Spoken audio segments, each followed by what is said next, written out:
Nagkaayos na nga sana itong si Dara at itong si Minchi, ngunit isa na namang sitwasyon ang bumagabag dito nga kay Dara nang marinig nga niya ang usapan nga nito ni Perry at nito ni George. Dito nga niya natuklasan nga ang tunay na ama nga nito ni Jenny.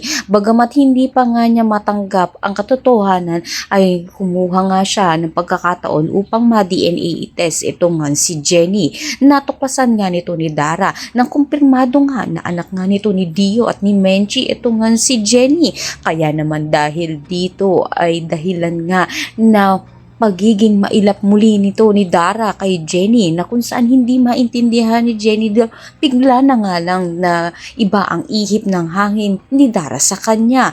Pati na nga rin ito ni Minchi na nagulat nga siya na nagawang masaktan nga nito ni Dara ito nga si Jenny. Kaya nagkagulo nga silang dalawa at nagkasabunatan dahil na nga rin sa pinagtanggol ni Minchi itong kanyang anak. Hindi pa rin mawari nga nito ni Minchi ang dahilan ng pagkakaiba nga ng ugaling muli nito ni Dara dahil hindi pa niya alam na ito nga si Dara ay alam na ng katotohanan na anak nga ni Dio itong si Jenny. Kaya naman pakatutukan nga natin dito kung paano pa nga muli maaayos ang relasyon nga magkaibigan ni Minchi at ni Dara. Ang lahat ng yan abangan natin. Maraming salamat sa iyong panonood.